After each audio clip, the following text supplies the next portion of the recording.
தலைக்கு மேல எனக்கு பிரச்சனை, நிம்மதியான தூக்கம் கூட இல்லை அப்படின்னு இருக்கிறவங்களும், என் கடன் பிரச்சனை தீரவே தீராதா, கணவன் மனைவி பிரச்சனை தீரவே தீராதா அப்படின்னு நினைச்சிட்டு இருக்கவங்களும், ஞாயிற்றுக்கிழமை ராகு கால நேரமான மாலை 4:30 மணியிலிருந்து 6 மணி வரைக்கும் இருக்கக்கூடிய அற்புதமான நேரத்தை தவற விடாதீங்க.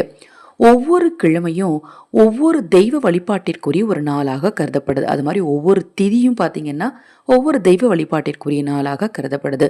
இந்த ஞாயிற்றுக்கிழமை அப்படிங்கிறது சூரிய பகவான் வழிபாட்டிற்கும் விநாயக பெருமான் வழிபாட்டிற்கும் துர்க்கையம்மன் வழிபாட்டிற்கும் உரிய ஒரு முக்கியமான நாள்.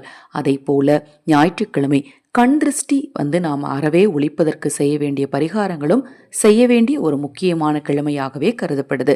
இந்த நாளில் இன்று மாலை விநாயகரையும் துர்க்கையும் நினைத்து இந்த பரிகாரத்தை நீங்கள் செஞ்சீங்கன்னா எப்பேற்பட்ட தலைவிதியும் உங்களுக்கு சரியாகி உங்கள் வாழ்க்கையில் மகிழ்ச்சி உண்டாகுங்க. நம்ம சேனலில் நான் போடக்கூடிய பதிவுகளில் உங்களுக்கு சந்தேகம் இருந்தாலும், பூஜை பொருட்கள் உங்களுக்கு தேவைப்பட்டாலும், அக்ஷய பாத்திரம் உணவளிக்கும் திட்டத்தின் மூலம் ஆதரவற்றவர்களுக்கு உணவளிப்பதற்காக நம்முடைய சேனல் சார்பாக இன்னொரு சேனல் நான் ஆரம்பிச்சிருக்கேன். அந்த சேனல் லிங்க் இந்த ஆடியோக்கு கீழே டிஸ்கிரிப்ஷன் பாக்ஸில் கொடுத்துருக்கேன். ஏன்னா சேனல்லேருந்து வரக்கூடிய வருமானத்தை வச்சு நாம் ஆதரவற்றவர்களுக்கு உணவளிக்கும் பணியை தொடர்ந்து செய்யலாம் அப்படிங்கிற நோக்கத்திற்காக. உங்களால் அக்ஷய பாத்திரம் உணவளிக்கும் திட்டத்திற்கு உணவளிக்க உதவி செய்ய முடியலைன்னா கூட இந்த சேனலை நீங்கள் சப்ஸ்கிரைப் பண்ணுறதுனால கண்டிப்பாக உணவளிக்க முடியும். அதை பற்றிய மேலும் தகவலுக்கு நீங்கள் வாட்ஸ்அப் பண்ணுங்கள். உங்களுக்கு நான் தெளிவாக விளக்கம் கொடுக்குறேன். தவறாமல் அந்த சேனலையும் நீங்கள் சப்ஸ்கிரைப் பண்ணிக்கோங்க. ஆடியோ லிங்க் இந்த ஆடியோக்கு கீழே டிஸ்கிரிப்ஷன் பாக்ஸில் கொடுத்துருக்கேன். ஒருவேளை உங்களுக்கு அதை பார்க்க தெரியலனா கூட வாட்ஸ்அப் பண்ணுங்கள், நான் உங்களுக்கு தெளிவாக விளக்குறேன்.